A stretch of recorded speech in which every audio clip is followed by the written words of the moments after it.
Assalamualaikum warahmatullahi wabarakatuh.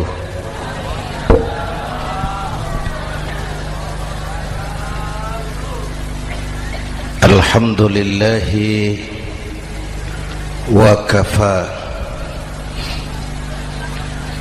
wassalatu wassalamu ala sayyidina Muhammadin al-Mustafa wa ala alihi wa ashabihi ahli sidqi wal wafa, amma ba'd. Para ulama, para habaib, para masyayikh yang saya muliakan,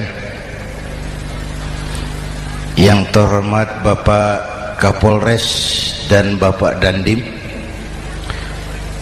Sahibul Bait, segenap keluarga besar Pondok Pesantren Raudhatul Muta'allimin Al-Aziziyah, bapak-bapak, ibu-ibu, hadirin hadirat ma'asyiral muslimin yang saya cintai. Saya bersyukur dapat menghadiri haflah Maulidin Nabiil Karim, dan saya bangga dan terharu dengan keberadaan Pondok Pesantren Raudhatul Muta'allimin Al-Aziziyah ini. Sekarang ini banyak orang bisa memberi contoh, tapi sedikit orang bisa menjadi contoh. Memberi contoh itu mudah,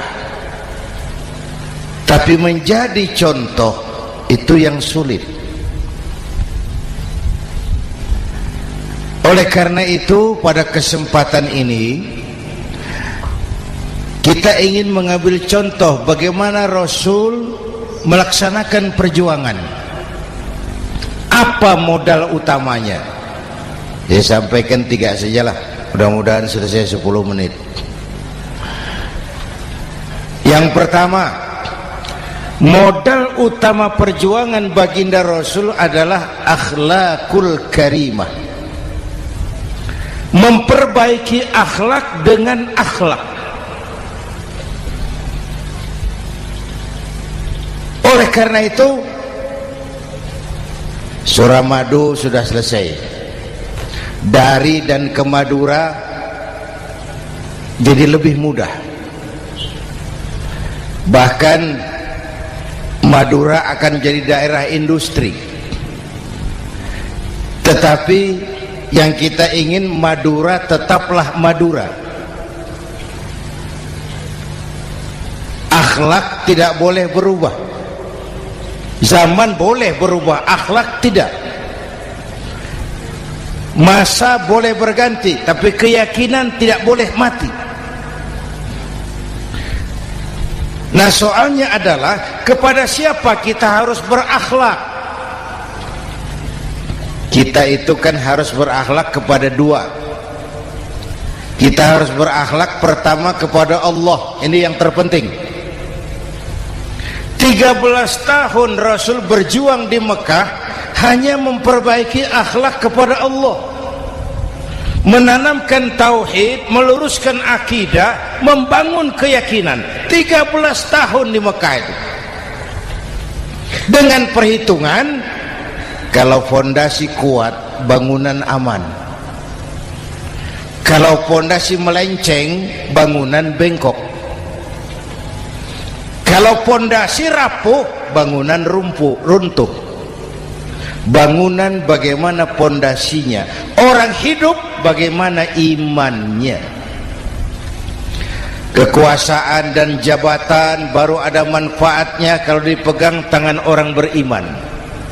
Kalau tidak, yang muncul Fir'aun. Harta baru terasa manfaatnya kalau dipegang tangan orang beriman. Itulah sebabnya bangsa kita ini bukan cuma perlu orang pintar, kita perlu orang benar. Bahkan di masyarakat lebih baik benar tidak terlalu pintar ketimbang pintar tapi tidak benar.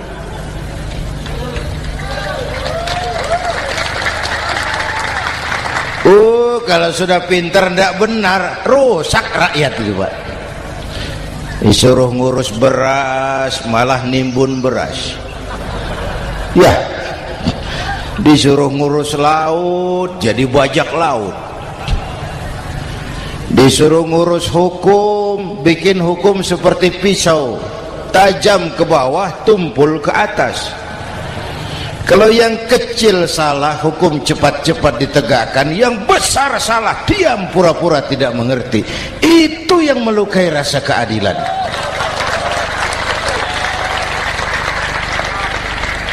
Mulai dari akhlak kepada Allah. Bagaimana cara berakhlak kepada Allah? Caranya dua. Pertama, jangan menyekutukannya dengan sesuatu pun. Yang kedua, jangan menyembah kecuali hanya kepadanya. Itu akhlak kepada Allah. Konsisten, disiplin. Saya bersaksi tiada Tuhan selain Allah, maka saya tidak akan menyembah kecuali hanya kepada Allah. Saya tidak akan takut kecuali hanya kepada Allah. Saya tidak akan minta tolong kecuali hanya kepada Allah. Saya tidak akan melarikan persoalan kecuali hanya kepada Allah. Saya bersaksi Nabi Muhammad utusan Allah, Nabi terakhir. Tidak ada Nabi sesudah Nabi Muhammad. Harga mati, titik. Disiplin. Ada yang mengaku jadi Nabi, wajib tidak percaya. Disiplin.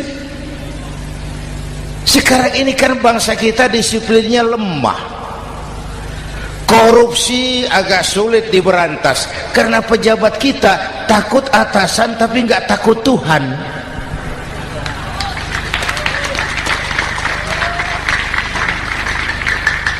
Itu sama dengan anak muda naik sepeda motor ngebut, lampu merah jalan terus, di stop sama polisi. Prit, iya Pak. Minggir, siap. SIM ada Pak. SNK ada Pak. Tahu kau lampunya merah? Tahu Pak. Kenapa lewat terus? Saya nggak tahu, ada Bapak. Itu disiplin kita. Tenang bener jawabnya, kayak orang nggak salah itu.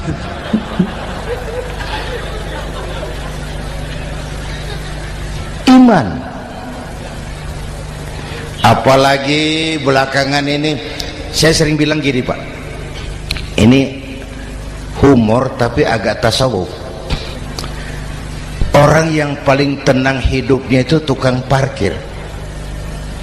Coba lihat tukang parkir, walaupun mobil banyak, mereknya bagus-bagus, tidak pernah sombong.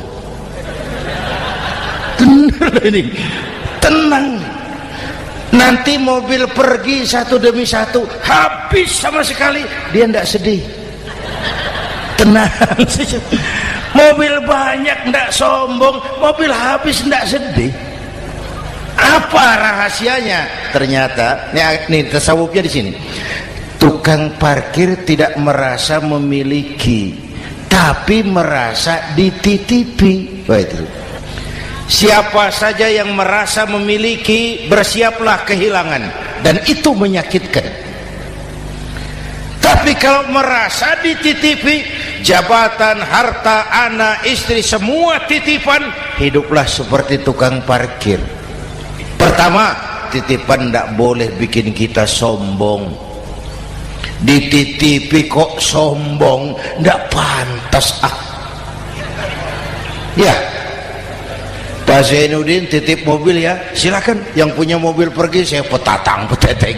Tidak pantas dititipi kok sombong.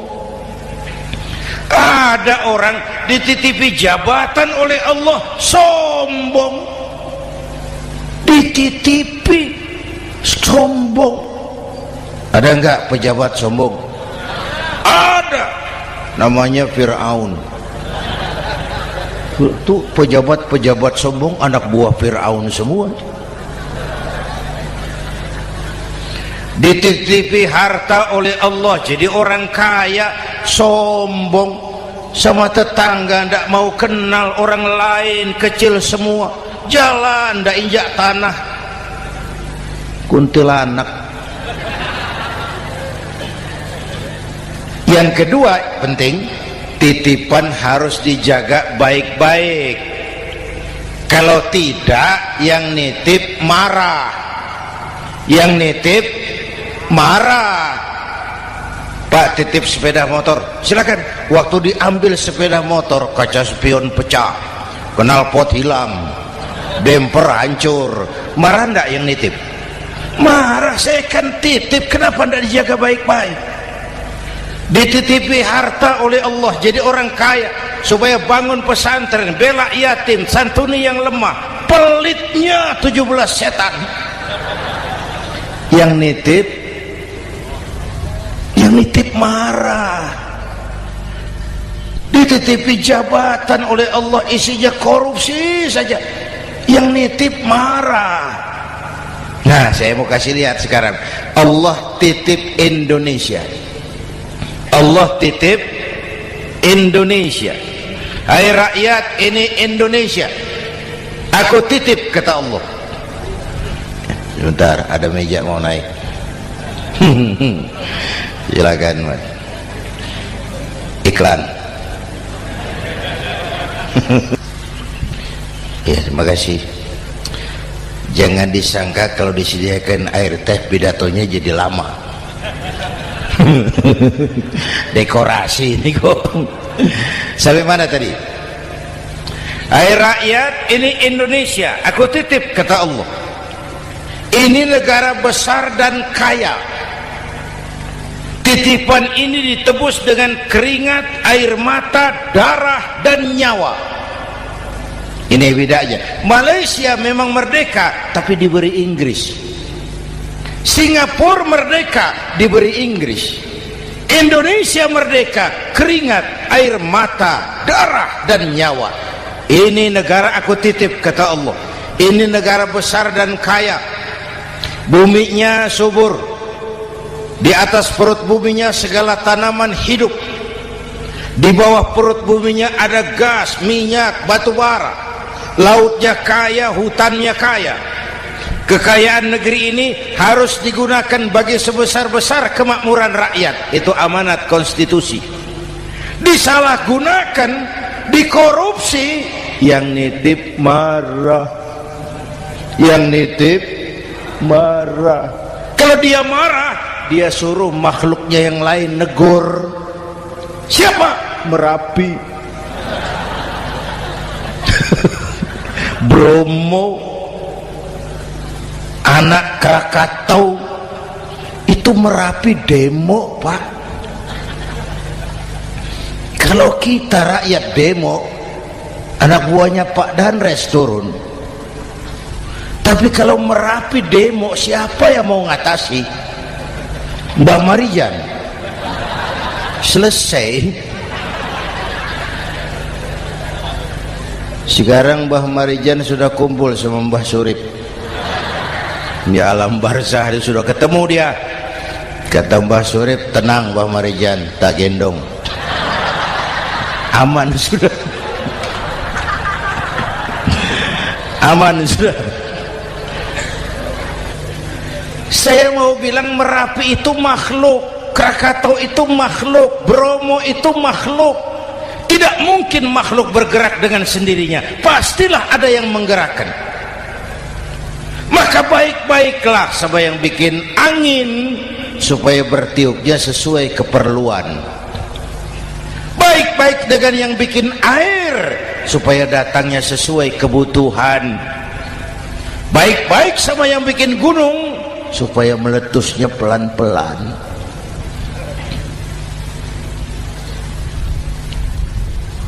Bapak Ibu hadirin yang saya hormati, menjaga titipan. Jangan menyembah kecuali hanya kepadanya. Jangan menyekutukannya dengan sesuatu pun. Ayo, saya ngobrol kita. Bapak Ibu hadirin yang hadir di sini ini, kita ini semua hamba Allah apa bukan? Hamba Allah. Kata siapa? Kata kita.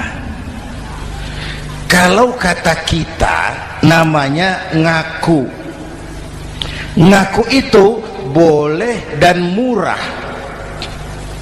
Apa diakui? Kita belum tahu. Ya, kan baru kata kita itu. Dan tidak otomatis kalau kita bilang saya ini hambamu ya Allah, lalu Allah jawab iya ya. Tidak, wong itu kan kata kita. Saya hamba Allah, kata saya. Berapa banyak orang perbuatannya, ucapannya berkata saya hamba Allah, perbuatannya menyatakan dia hamba setan, hamba nafsu, hamba dunia, budak jabatan. Tidak sesuai ucapan dengan perbuatan. Jadi hamba Allah itu nggak mudah, digojlok, diuji. Coba lihat, yang jelas diakui sebagai hamba itu baru satu yang kita peringati ini, baginda Nabi. Allah mengakui kapan? Waktu menceritakan Isra dan Mi'raj. Apa yang dipakai kalimat? Subhanallazi asra bi'abdih. Maha suci Allah yang telah menjalankan hambanya. Hambanya. Muhammad itu hambaku, aku jalankan dia. Allah mengakui. Kapan kalimat ini turun? Setelah Nabi digojlok, ditempa, digembleng, diuji, difitnah, dicaci maki, dilontari kotoran unta, sahabat-sahabatnya dibantai. Lolos, Muhammad betul-betul hambaku. Ayo Isra Muhammad. Subhanallazi asra bi'abdi, hambaku. Jadi kalau mau jadi hamba Allah ya diuji, digojlok, digembleng. Nah, mari kita lihat kehambaan baginda Nabi. Orang yang paling bersih hatinya Rasulullah. Orang yang paling baik akhlaknya Rasulullah. Orang yang dosanya sudah mendapat jaminan ampun Rasulullah. Tapi Rasulullah kalau sholat malam bengkak kakinya karena rajin sujud.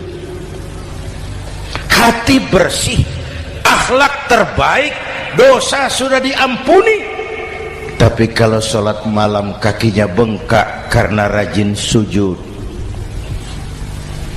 Saya tahu di sini juga banyak yang kakinya bengkak.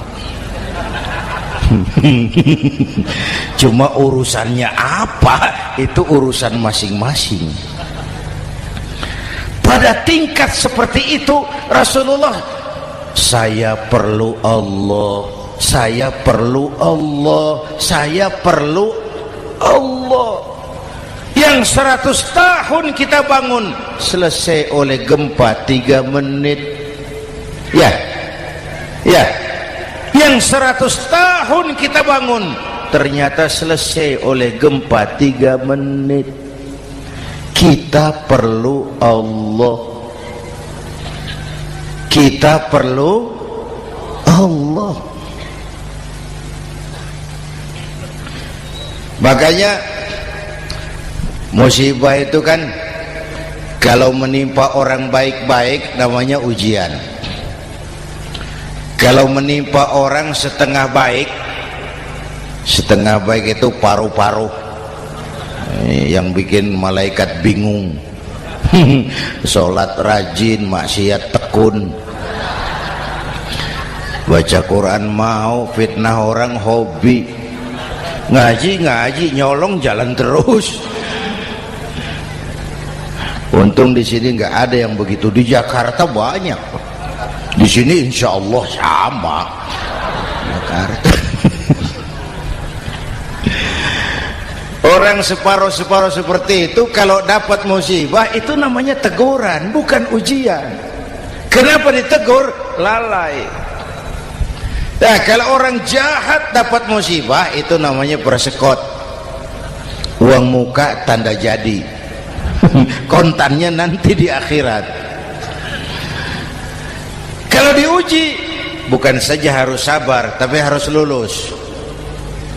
Kalau ditegur, introspeksi, perbaiki yang kurang, kurangi yang memang berlebihan.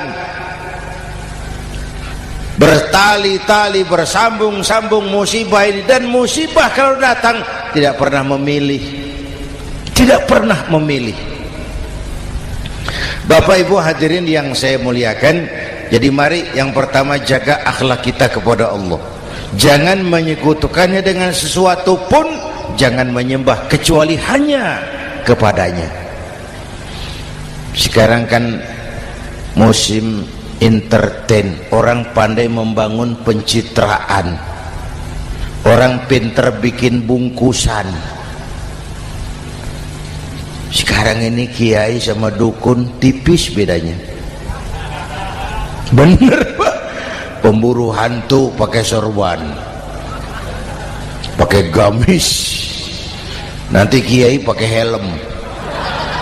Atribut sudah kacau sekarang ini, siapa pakai apa, siapa mau jadi apa, ndak jelas. Sementara masyarakat kita memang agak kutil, kurang teliti, cepat heran, gampang kagum. Pernah terjadi suatu saat tabrakan di jalan, keras sekali, korban jatuh berlumur darah, dikerubungi orang banyak. Datang wartawan mau ambil gambar dari dekat, sulit, banyak sekali orang ngerubung. Dia cari akal, tolong saya dikasih jalan ke dekat korban. Orang menoleh semua. Saudara siapa? Saya bapaknya korban, katanya. Dia mengaku bapaknya korban. Ya orang minggir semua, minggir, ada bapaknya korban. Orang minggir semua, dia maju ke depan korban. Sampai di depan korban pucat mukanya itu wartawan. Kenapa? Yang ketabrak anak monyet, Pak. Dia sudah ngaku bapaknya korban.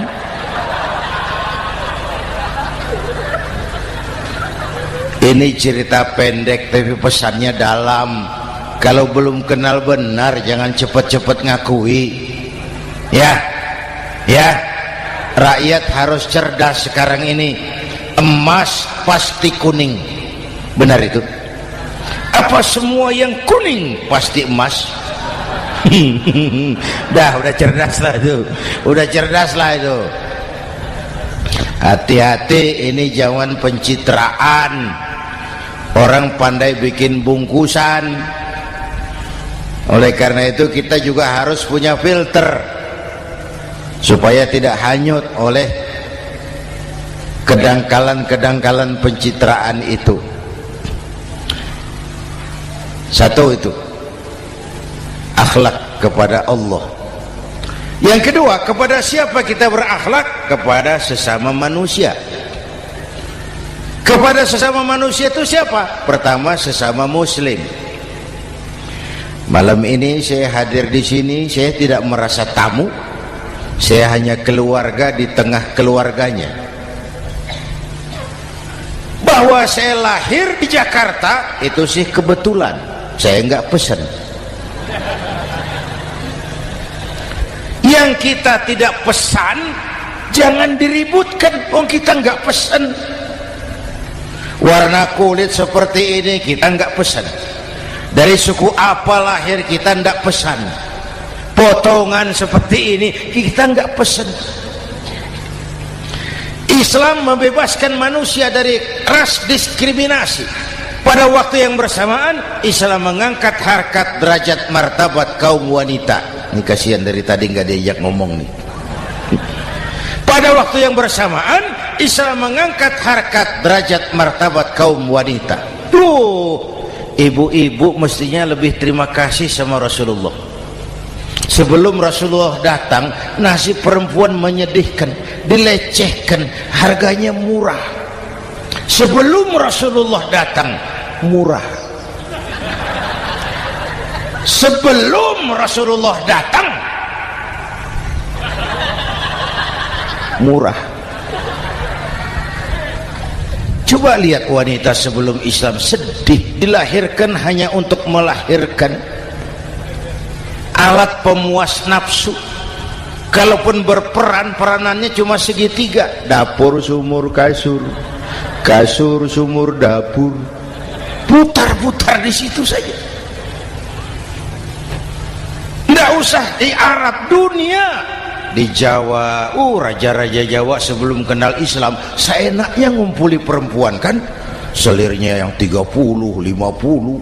Sultan-sultan di Turki piara harem ratusan orang perempuan. Kaisar terakhir dinasti Ming Cina bangun istana 1000 kamar, istrinya 1000. Innalillahi wa inna.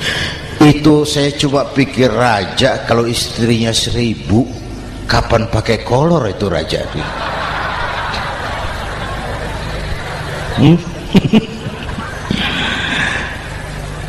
Rasulullah datang terenyuh, an-nisa imadul bilad, perempuan jangan diperlakukan begitu, perempuan tiang negara. Kalau baik perempuan baik negara, kalau rusak perempuan hancur negara. Waktu ditanya, ya Rasul, siapa yang paling harus saya taati di dunia? Ibumu. Setelah itu siapa lagi? Ibumu. Setelah itu siapa lagi? Ibumu.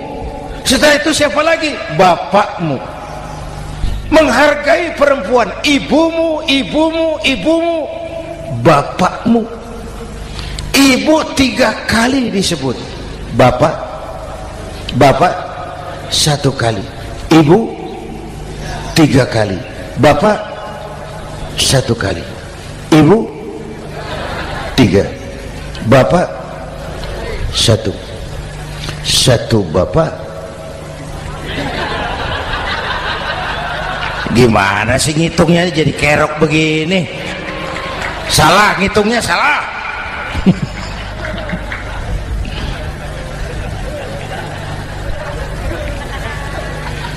Lalu dicairkan kehidupan kemasyarakatan di masjid. Masya Allah, masjid itu pendidikan demokrasi betul. Pertama, siapapun masuk masjid copot sandal, buka sepatu. Benar itu? Ini masyarakat yang mau kita bangun. Tidak ada warga negara kelas 1, semua sama. Lurah masuk masjid buka sepatu, rah. Camat masuk masjid buka sepatu, mat. Gubernur masuk masjid buka sepatu, Nur. Nikmatnya masyarakat masjid. Nikmatnya masyarakat masjid. Coba binatang saja harganya tidak sama toh.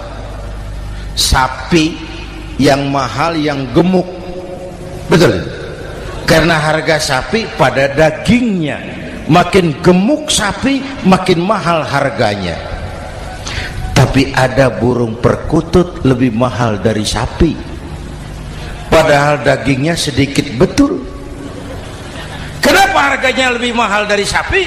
Harga perkutut suaranya. Di mana harga manusia? Yang paling gemuk silahkan bersaing dengan sapi. maaf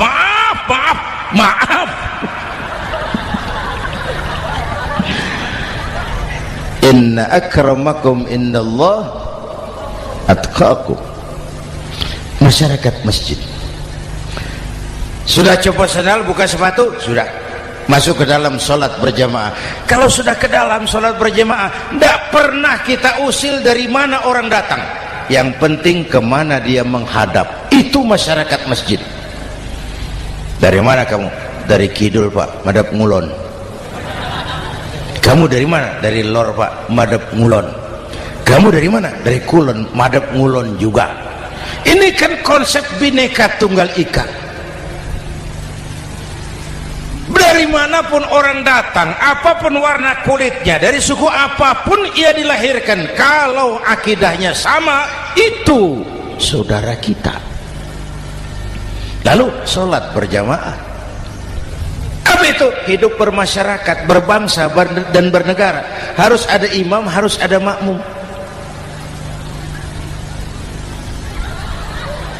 Kenapa? Ini saya harus agak hati-hati ya, pakai sarung angin ini. Apa tadi ngomong apa saya? Sholat berjamaah, bermasyarakat, berbangsa dan bernegara. Ada imam, ada makmum. Siapa makmum? Kita ini rakyat. Siapa imam? Para pemimpin negara. Apa bedanya? Imam harus dipilih. Makmum nggak usah. Coba baca kitab fikih yang setebal apapun, nggak ada bab pemilihan makmum. Nggak usah, makmum nggak usah dipilih. Orang buta boleh jadi makmum, orang bisu boleh jadi makmum, tukang mabuk boleh jadi makmum, tapi tidak tiap orang boleh jadi imam. Imam harus dipilih. Siapa yang jadi imam? Pertama, a'lamuhum, orang yang paling alim di kampungmu angkat jadi imam. Yang paling alim, bukan yang paling tua. Yang paling alim, tahu urusan, punya konsep, punya visi dan misi, mengerti negara ini mesti dibawa kemana, jalan keluarnya apa, angkat jadi imam. Pak, ada dua orang Pak, alimnya sama, yang mana yang dipilih? Kalau ada dua orang alimnya sama, kata Nabi, afsahuhum, yang lebih fasih lidahnya. Apa artinya fasih? Nyambung sama rakyat, tahu apa yang dimaui rakyat, nyambung. Tidak sah orang fasih bermakmum kepada imam cedal.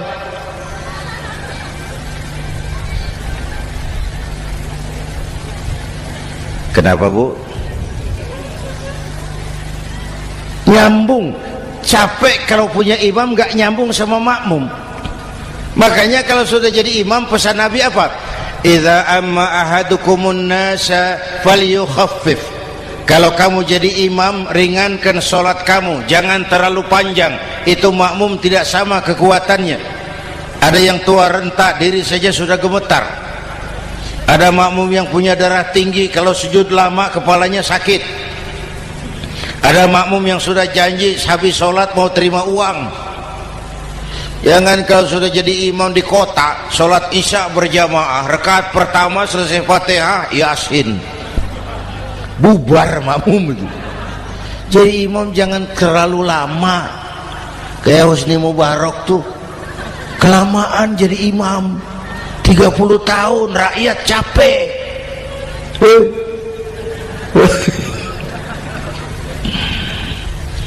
Bapak Ibu hadirin yang saya hormati, nah masyarakat Islam ini loyal, taat, setia. Kapan? Kalau imamnya benar. Imam takbir, makmum takbir, imam ruku', makmum ruku', imam i'tidal, makmum i'tidal, imam sujud, makmum sujud. Tapi masyarakat Islam tidak buta. Imam keliru, makmum wajib menegur. Ya, bagaimana negurnya? Mestinya ruku', imam sujud. Wah, keliru ini. Subhanallah, kan gitu. Itu aturan main. Tidak boleh imam keliru, makmum emosi, main pegang, mam, oi salah, oi, kacau sholat.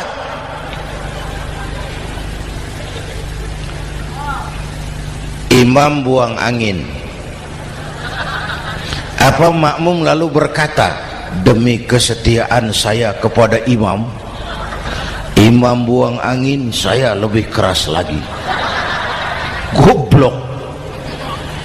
Iyyaka na'budu wa iyyaka nasta'in. Sampai situ imam buang angin, minggir. Tidak usah ribut. Yang di belakang satu orang maju ke depan, lanjutkan pekerjaan imam. Yang penting imam tahu diri, buang angin, minggir. Ini negara rusak karena imam sudah buang angin. Tenang aja, kayak orang nggak salah gitu loh.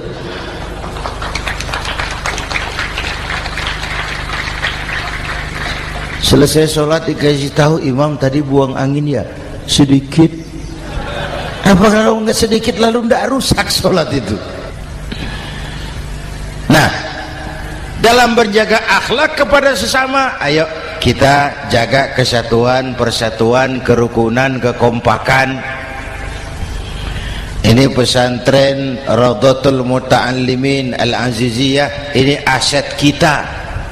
keberadaannya, pengembangannya, kelangsungannya, bukan sekedar tanggung jawab pengurusnya, tanggung jawab kita sesuai dengan bidang dan kemampuan masing-masing. Yang punya jabatan bantu dengan wewenangnya, yang punya harta bantu dengan uangnya, yang punya tenaga bantu dengan tenaganya, yang bisa doa bantu dengan doanya, yang tidak bisa apa-apa bantu dengan diam. Diam saja lumayan loh itu membantu. Bapak Ibu hadirin yang saya hormati, saya ingat almarhum Panglima Besar Sudirman pernah bilang, kamu itu kalau mau menang harus kuat, kalau mau kuat harus bersatu, kalau mau bersatu hidupkan semangat silaturahmi. Mau menang harus kuat, mau kuat harus bersatu, mau bersatu hidupkan silaturahmi. Bapak Ibu hadirin, rukun antar umat seagama. Beda pendapat boleh, marah jangan. Kalau di Jakarta kan sekarang lagi musim apa itu wahabi yang bid'ah, sedikit bid'ah itu. Saya sih bilang yang suka tahlil bagus, terusin. Yang nggak suka tahlil nggak apa-apa, tapi jangan mencaci maki yang suka tahlil. Orang yang mabuk masih banyak kok yang tahlil dicaci maki. Kita nih seperti orang kurang kerjaan. Waktu guru saya Hadratul Mukarram Ki Haji Dr. Idham Khalid wafat, saya ajak orang baca Fatihah. Selesai, saya lagi duduk di belakang, seorang pengusaha nemui saya, Kiai, kenapa? Saya coba ingin kepastian. Apa? Orang yang sudah mati dibacakan Fatihah itu apa pahalanya sampai?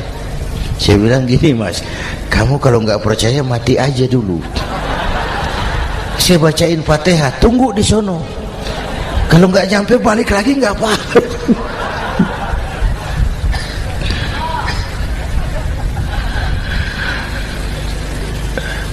Depan rumah saya itu ada masjid, Pak, pakai beduk seperti itu. Ada teman saya, Kiai, pakai beduk masjidnya. Iya pakai. Kan Rasulullah tidak pakai. Tidak memang. Bid'ah tuh. Loh, siapa bilang? Beduk itu bukan agama, itu budaya, tanda masuk waktu. Bukan manggil orang sholat. Manggil orang sholat pakai azan. Tanda masuk waktu, itu hebatnya Wali Songo, pakai beduk. Kalau nggak mau pakai beduk boleh, teriak-teriak juga boleh. Pak Greb, boleh. Tapi Wali Songo kan bijaksana, pakai beduk saja, sekali pukul satu desa dengar. Itu bijaksananya dakwah Wali Songo. Kalau beduk dianggap bid'ah, miskin kita. Itu budaya. Seperti sepeda motor, itu budaya. Kalau nggak mau pakai beduk boleh, teriak-teriak juga boleh. Pak Greb, boleh. Tapi Wali Songo kan bijaksana, pakai beduk saja, sekali pukul satu desa dengar. Itu bijaksananya dakwah Wali Songo. Kalau beduk dianggap bid'ah, miskin kita.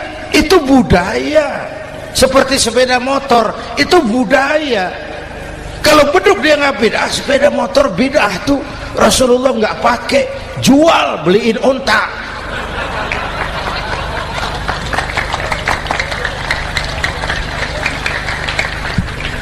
Ayo cari persamaan, jangan memperbesar perbedaan. Hormati pendapat orang kalau pendapat kita juga ingin dihormati. Kasus Ahmadiyah meledak lagi di Cikesik, Banten. Lalu pendekar-pendekar HAM menganggap itu tirani, mengganggu kebebasan beragama. Dia lupa bahwa Ahmadiyah masalahnya bukan kebebasan beragama, tapi penodaan terhadap agama. Kalau kebebasan beragama sih umat Islam welcome. Orang mau Hindu, mau Buddha, mau Kristen bebas memilih agamanya masing-masing.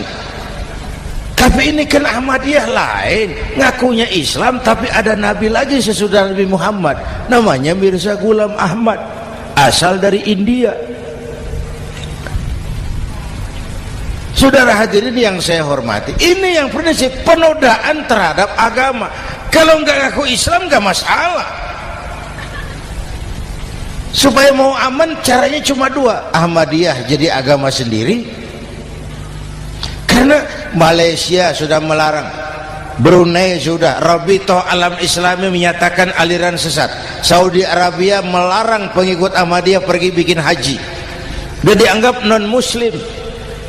Cuma memang pemerintah kita nggak tegas. Kalau dari dulu dinyatakan dilarang, nggak akan ada lagi kasus-kasus seperti itu.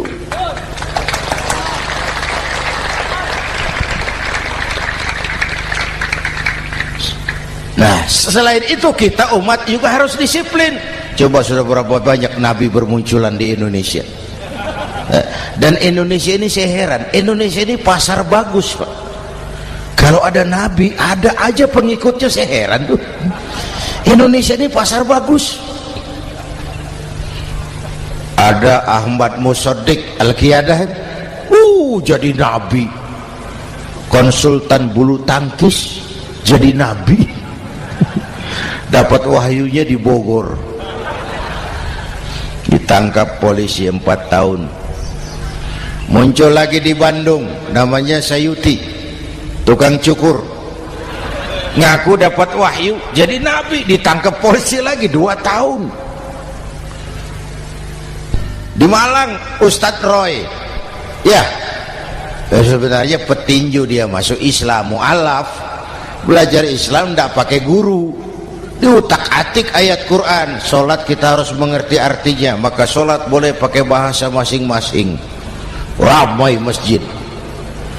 2 tahun penjara. Di Jakarta muncul lagi Lia Edan, ngaku Jibril, ditangkap juga oleh polisi. Kita salut sama polisi kita lah, bukan cuma teroris, Jibril ditangkap Pak Kapolres. Saya bilang sama teman-teman polisi, untung dia ngaku Jibril, Pak. Coba kalau dia ngaku Israel, lebih gawat itu.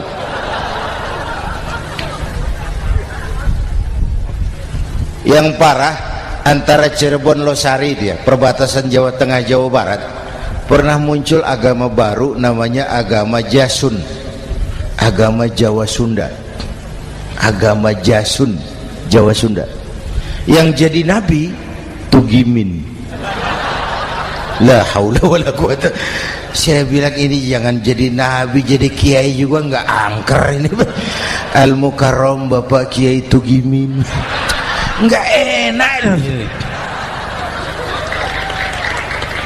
Yang lebih ndak enak selawatannya loh itu. Kalau kita kan tadi nikmat tuh, ya Habibi ya Muhammad, nikmat rasanya itu. Coba ganti sama yang tadi, wah enggak, ya Habibi ya Tugimin, nggak enak itu, Pak. Jadi umat Islam itu sangat menghormati orang lain agama. Soal agama orang lain, lakum dinukum, awas hati-hati kalimatnya. Kita menghormati orang lain agama. Soal agama orang lain, lakum dinukum, kita memang yakin cuma Islam agama yang benar, tapi bukan berarti kita boleh menghina agama orang lain. Kenapa? Kalau agama kita yang dihina, kita kan sakit hati. Orang lain sama dong. Itu sebabnya Allah berpesan, jangan kau caci maki Tuhan mereka, karena mereka akan balas mencaci maki Tuhanmu. Dan itu artinya mencaci maki aku, kata Allah. Jelas ini? Jelas? Justru karena umat Islam mayoritas di Indonesia, maka kerukunan antar umat beragama terjaga dengan baik. Kalau umat Islam mau main kasar, mau main kayu, mau main keras, Umat Islam ini 85%, yang lain pasti selesai, saya jamin selesai. Tapi kan tidak, kita sadar betul ini negara Pancasila, kita sadar betul bahwa kita harus menghargai orang lain agama, menjaga kerukunan, rukun antar umat beragama. Yang ketiga, rukun antar umat beragama dengan pemerintah. Dulu kiai saya bilang, sultanun zulum khairum min fitnatin tadum. Pemerintah yang jelek pun sebenarnya masih lebih lumayan ketimbang tidak ada pemerintahan, kalau itu ukurannya. Coba umpama nanti Pak SBY sudah terlalu pusing, lalu pengumuman jam 000, seluruh rakyat Republik Indonesia saya umumkan mulai malam ini tepat jam 000 pemerintah bubar. Ayo bayangkan seperti apa kita tanpa pemerintah. Hukum rimba, yang kuat menekan yang lemah, yang kaya merampok yang miskin. Rumah saudara dirampok, lapor ke polisi, kata Kapolres, maaf polisi baru bubar. Hak asasi diinjak-injak, lapor ke pengadilan, pengadilan bubar.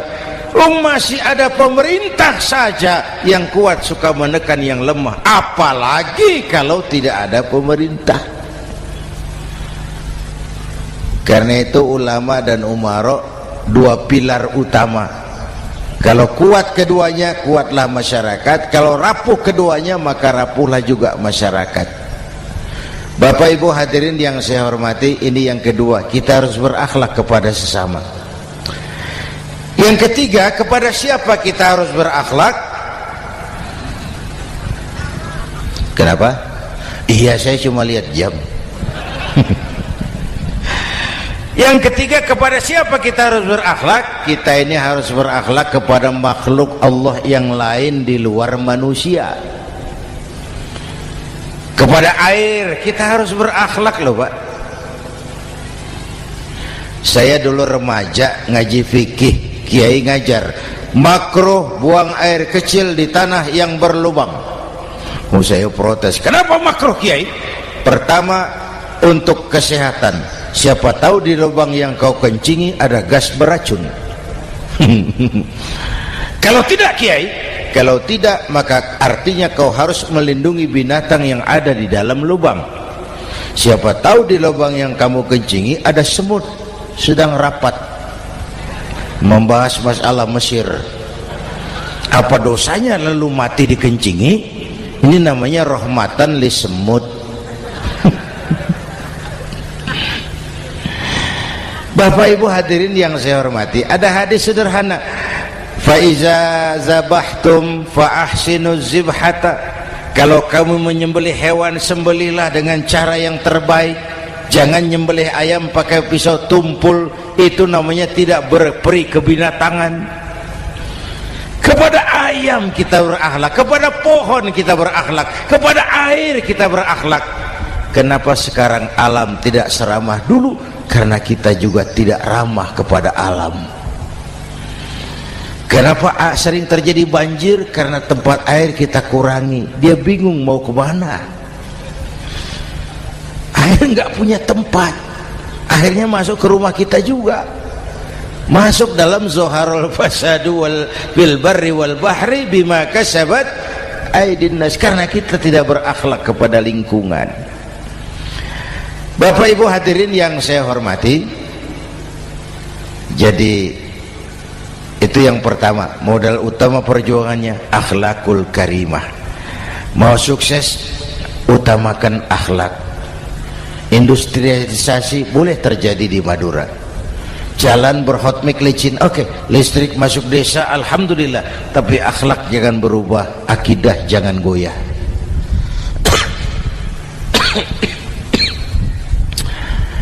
Teknologi tidak bahaya, yang bahaya orang yang menggunakannya. Wayang itu yang namanya cepot, itu bisa selawat badar kalau yang megang Anom Suroto. Cepot bisa selawat badar kalau yang megang Anom Suroto. Wayang bagaimana dalangnya, teknologi bagaimana orang yang menggunakannya. Satu. Yang kedua, yang kita contoh dari baginda Rasul, beliau itu sejak kecil tidak dimanjakan, Pak. Lahir ke dunia tidak sempat melihat wajah bapak. Umur 6 tahun ditinggal ibu. Umur 9 tahun ngembala kambing, berniaga ke Syam. Syam itu Syria sekarang. Umur 9 tahun bisnis lintas negara dari Saudi ke Syria. Remaja tidak dimanjakan, kerja keras, peras keringat, banting tulang, tidak ada pekerjaan halal yang hina. Lahir pribadi yang tegar, mental yang tahan banting, manusia yang tidak cengeng karena sejak kecil ditempa oleh kesulitan. Jadi gini, orang itu kalau biasa susah, ketemu susah, ndak kaget, Pak. Mentalnya kuat. Saya santri biasa makan kangkung, datang ke rumah teman dikasih kangkung, loh makanan saya ini, dikasih daging ayam, nambah. Orang tuh kalau biasa susah enak. Saya santri biasa tidur di masjid, disuruh nginep di hotel, pules, Pak.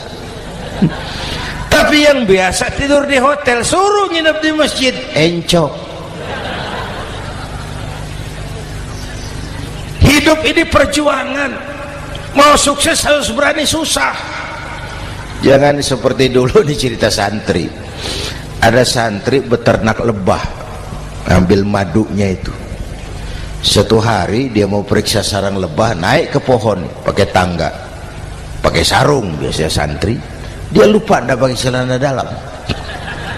Naik pohon periksa, entah bagaimana terpegang sarang lebah itu, berhamburan lebahnya keluar.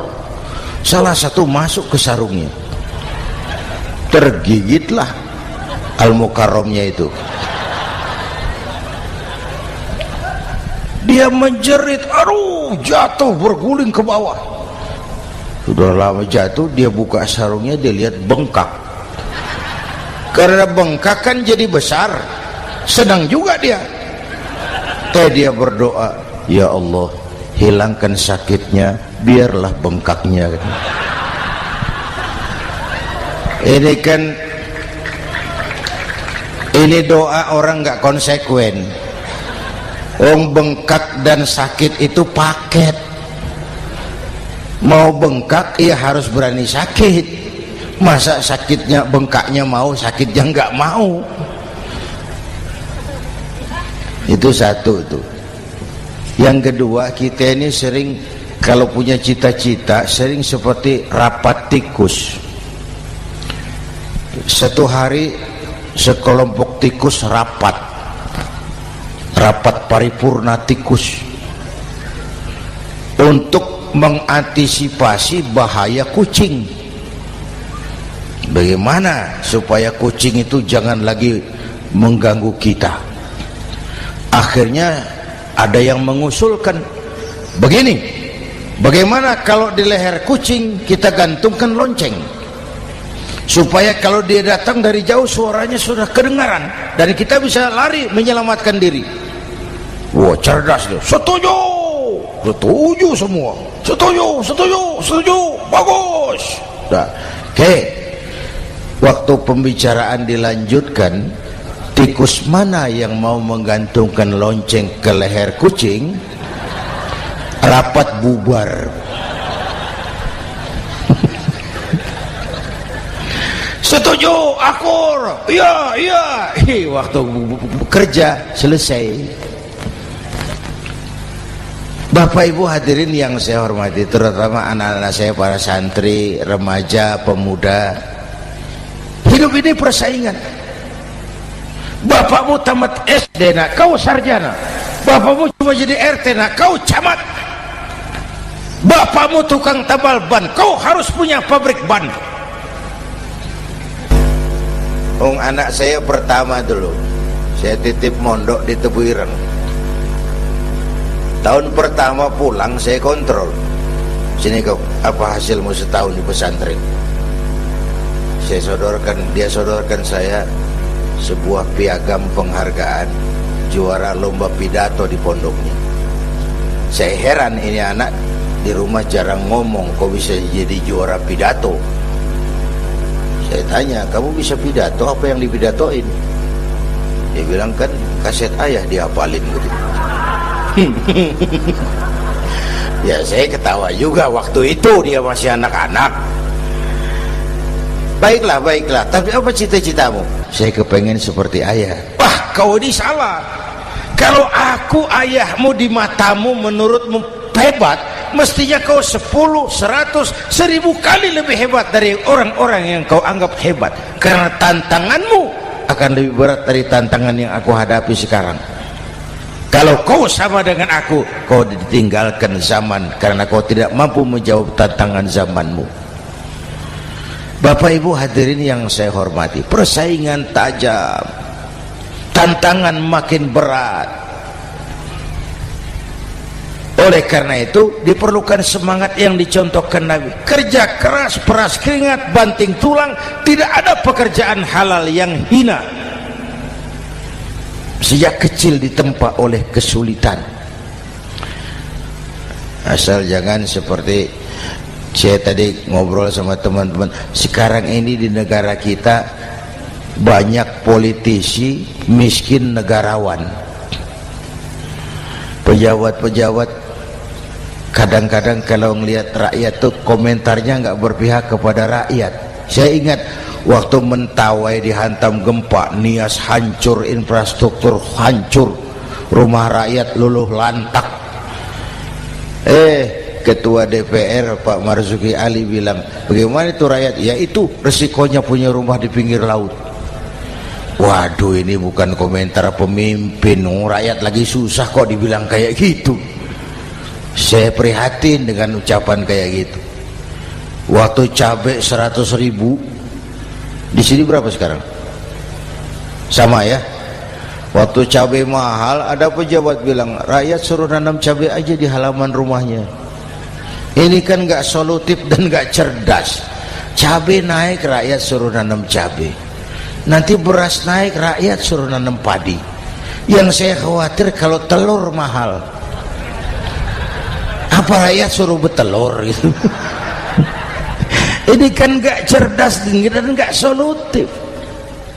Bapak Ibu hadirin yang saya hormati, apalagi tadi sudah saya bilang di awal, kita ini bangsa yang ditempa oleh kesulitan. Mau merdeka saja dengan keringat, air mata, darah dan nyawa. Kita tidak boleh cengeng menghadapi kesulitan ini.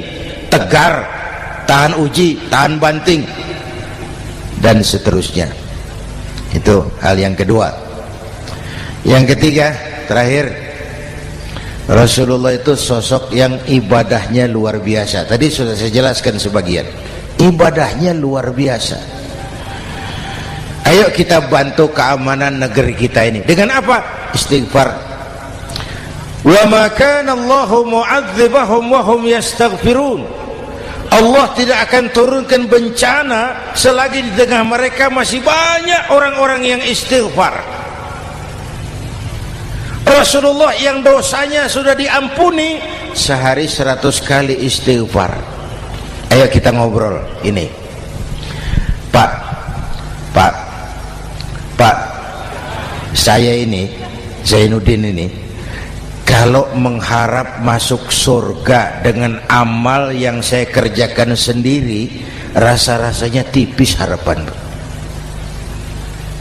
Bener. Sholat saya berapa banyak saya tahu. Sedekah saya berapa duit saya tahu. Dosa saya berapa banyak saya tahu. Lalu saya baca sejarah. Nabi Adam dosanya 1, makan buah khuldi, dikeluarkan dari surga. Nabi Adam dosanya 1, dikeluarin. Kita dosanya banyak, kepengen masuk. Ini nggak nyambung ini. Nabi Adam dosanya 1, dikeluarin dari surga. Kita dosanya banyak, kepengen masuk. Nggak nyambung. Apa yang bikin saya besar hati? Apa yang bikin saya optimis? Ada dua, Pak.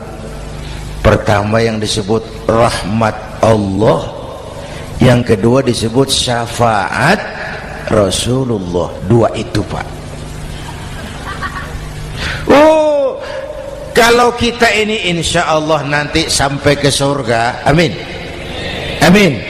Kalau kita ini sampai ke surga, Pak, saya jamin itu bukan karena amal kita, itu karena rahmatnya Allah. Ndaklah seberapa banyak sih amalan kita mau menggapai surga. Kalau bukan karena rahmatnya Allah, sulit sampai ke sana. Hei manusia, dosamu besar, tapi lihat rahmatku lebih besar. Hei manusia, salahmu banyak, tapi ampunanku lebih banyak. Kau nangis di hadapanku, aku senyum melihatmu. Kau berjalan menujuku, aku berlari menyambutmu. Istighfarnya sehari 100. Lalu ada hadis qudsi, inni la ahammu bi'adzabi ibadi. Kadang-kadang aku pengen turunkan azab, bencana kepada manusia, tapi ketika aku melihat 3 perkara, murkaku surut, bencana aku tarik kembali. Coba perhatikan hadis kursi ini. Allah mau marah hendak jadi, bencana ditarik, musibah diangkat. Kenapa? Ada yang meredam murka Allah. Allah enggak jadi marah. Siapa? Pertama, suyukhan rukka. Aku lihat orang-orang tua tengah malam sujud sambil berlinang air mata, nangis di hadapan Allah. Itu kita hutang jasa loh, Pak, sama orang-orang yang tengah malam sujud nangis di hadapan Allah. Lihat yang begitu Allah tidak jadi marah.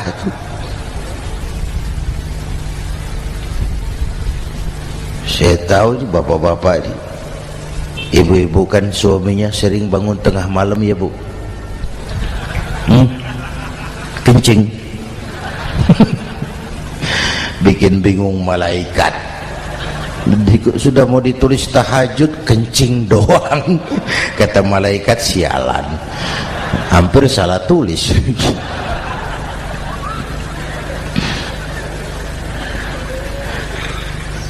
Aku lihat orang tua tengah malam sujud sambil berlinang air mata. Lalu aku lihat bayi-bayi tanpa dosa masih menyusu, sibyanan rudda. Bayi-bayi tanpa dosa masih menyusu, suci bersih, belum ternoda. Wa bahaiman rudda. Dan aku lihat binatang ternak melata mencari makan, kambing mudah cari rumput, alam terjaga keasriannya. Bagaimana bencana nggak mau nambah? Kita mengamalkan hadisnya juga terbalik. Yang diminta itu orang tua tengah malam sujud, bayi tanpa dosa nyusu. Sekarang bayi tanpa dosa dibuang ke tempat sampah gara-gara orang tua tengah malam nyusu. Terbalik namanya. Yang diminta itu orang tua tengah malam sujud, bayi tanpa dosa nyusu.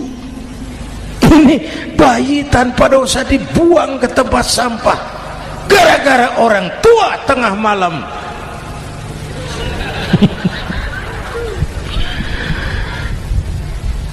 Bapak Ibu hadirin yang saya hormati, rahmat Allah kita perlu. Yang kedua, syafaat Rasulullah. Mari saya cerita syafaat sedikit.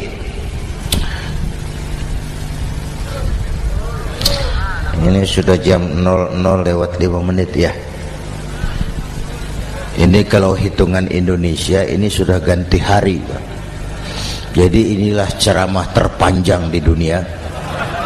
Bayangkan saya pidato dari hari Selasa sampai hari Rabu.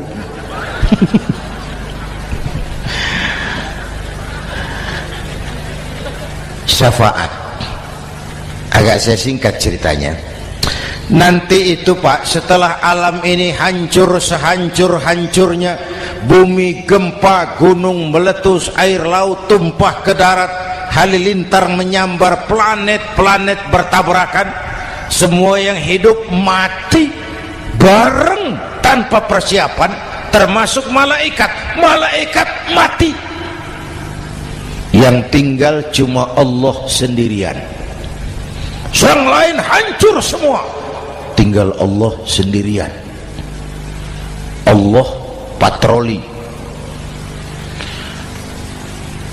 berseru-seru, limanil mulkul yaum, ahai, siapa penguasa hari ini? Mana Fir'aun yang ngaku Tuhan, nongol kalau memang Tuhan. Mana Abrahat, mana Namrus, mana itu Benito Mussolini, mana itu Adolf Hitler, mana itu Hosni Mubarak. Penguasa-penguasa yang ngaku berkuasa, nol kalau memang penguasa. Gak ada yang jawab, Pak, semua sudah rebah. Allah lalu berkata, la ilaha illa ana. Ternyata tidak ada Tuhan lain selain aku. Allah sombong waktu itu. Kalau Allah sombong itu pantas. Hadis qudsi mengajarkan al-kibriya'u libasi, sombong itu pakaianku, kata Allah. Cuma aku yang pantas pakai. Kamu manusia nggak pantas pakai pakaianku, kebesaran. Pakaian Allah mau dipakai, sombong itu pakaian Allah, cuma Allah yang pantas pakai. Nanti itu yang pertama dihidupkan bukan kita, malaikat dihidupkan lebih dulu. Tiupan pertama, malaikat hidup semua, diatur panitia akhirat. Yang nyambut tamu siapa, yang pimpin marawis siapa, Malik siap, sediakan neraka. Aku mau bakar itu bajingan tengik yang waktu di dunia nggak mau sujud, jauh dari ulama, tinggal di masyarakat jadi biang kerok, sama yatim kejam. Sediakan neraka. Baik, Ridwan, iya, sediakan surga. Aku mau balas hamba-hambaku yang waktu di dunia rajin sujud, dekat dan cinta kepada ulama, santun kepada yatim, suka menolong orang yang memerlukan pertolongan. Baik, Jibril, Mikail, iya, ke surga. Untuk apa ya Rob? Ambil kendaraan bernama Buraq, turun ke alam, cari di mana kubur kekasihku Muhammad, bangunkan dari kuburnya, bawa ke surga. Turun Jibril dan Mikail, cari kubur Nabi. Wong alam sudah hancur-hancuran, jangan cari kuburan, cari bangkalan aja nggak ketemu. Bingung dua-dua. Jibril sebelah mana kubur Nabi? Nggak tahu Mikail. Lalu dua-duanya sujud mohon pertolongan Allah. Dengan izin Allah terbuka kubur Nabi. Allahumma sholli alaihi wa ala alihi. Bangun dari tidur seperti orang bangun dari kubur seperti orang bangun tidur. Nabi mengusap mata, menoleh ke kanan Jibril, menoleh ke kiri Mikail. Lalu tanya, ayu yaumin hadza ya Jibril? Ini hari apa Jibril? Ini hari apa? Hadza ma wa'ada ar-Rahman. Ini hari yang dijanjikan Allah Muhammad. Ini kiamat. Kiamat Jibril? Kiamat. Jibril, kalau memang ini hari kiamat, aina ummati? Umat saya mana Jibril? Umat saya mana? Allah karim. Belum pernah saya lihat di dunia ada satu pemimpin yang begini besar cintanya kepada umatnya seperti baginda Rasul. Dari dunia sampai akhirat beliau cinta kita. Dari dunia sampai akhirat beliau bela kita. Bangun dari kubur, tahu hari sudah kiamat, yang pertama ditanya, aina ummati? Umat saya mana Jibril? Kita yang ditanya. Kalau saya yang pertama dibangkitkan dari kubur, lain pertanyaannya. Ini hari apa Jibril? Kiamat Zainuddin. Oh, bini saya mana Jibril? Nabi enggak tanya Khadijah wala Fatimah wala Aisyah, aina ummati, umat saya mana Jibril? Umatmu? Iya. Kau manusia pertama yang dibangunkan dari kubur, yang lain masih dikubur. Oh, lalu kita ke surga Muhammad. Perintah Allah, perintah Allah. Sampai di surga seperti orang tidak betah Nabi itu, resah, gelisah, mondar mandir, mukanya murung. Yang punya surga kan negur, Muhammad, labbaik ya Rabb. Tidak enak di surga ya? Enak. Kok kamu seperti orang nggak kerasan gitu loh, resah, gelisah. Kenapa? Saya teringat umat saya ya Allah. Umat saya bagaimana nasibnya? Iya, saya sudah enak di DPR. Salah. Saya sudah enak di surga, gaji cukup, kursi empuk, dapat mobil dinas. Nggak. Umat saya yang waktu kampanye kepanasan itu gimana nasibnya?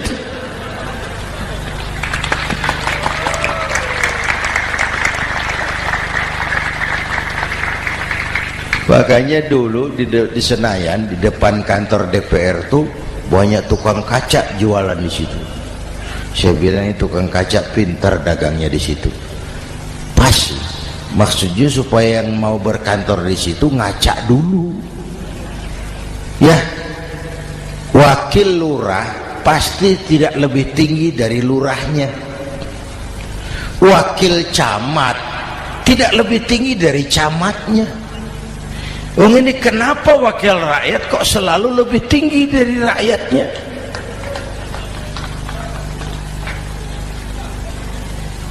Kan yang memberikan mandat kita rakyat. Kemerdekaan bertujuan mengantarkan rakyat ke gerbang kesejahteraan, lalu rakyat mempercayai tugas itu kepada pemerintah dan wakilnya di DPR.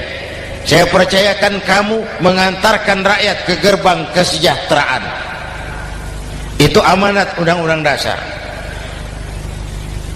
Biasanya yang diantarkan sampainya lebih dulu biasanya. Yang diantar sampai lebih dulu, yang mengantar nyusul, namanya ngantar belakangan.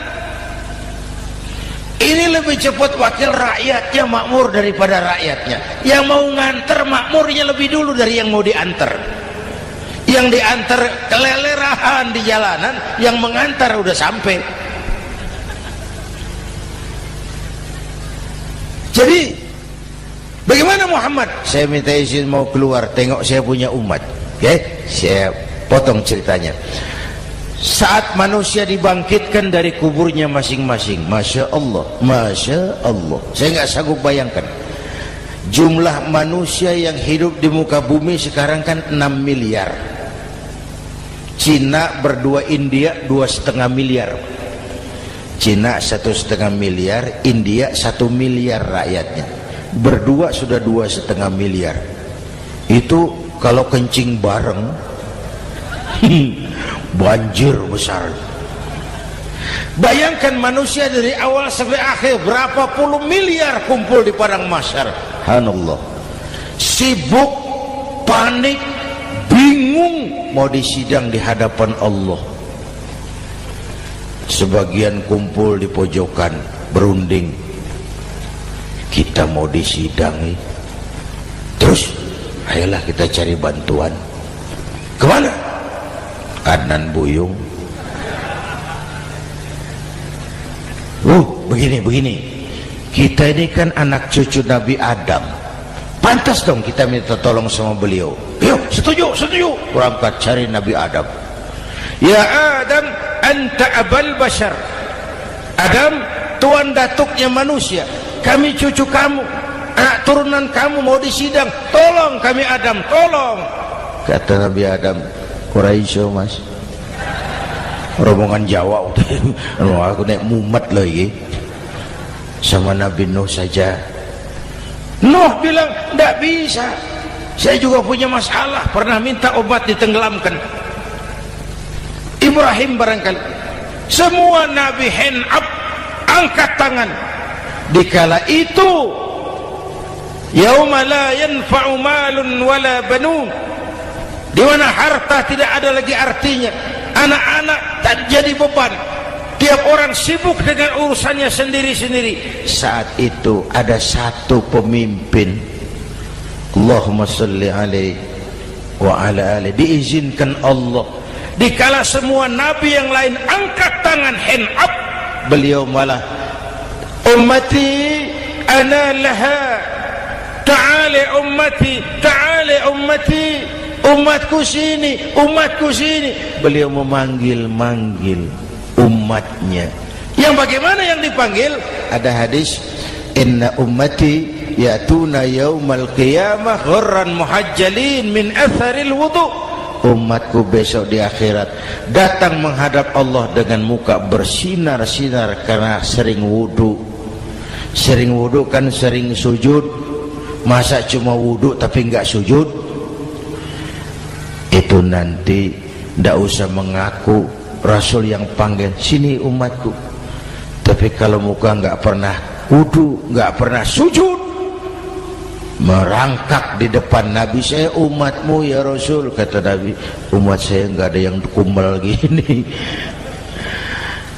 Dikala itu beliau berkenan memberikan syafaat. Syafaat itu saudara-saudara, saya pakai sarung, sobek sedikit.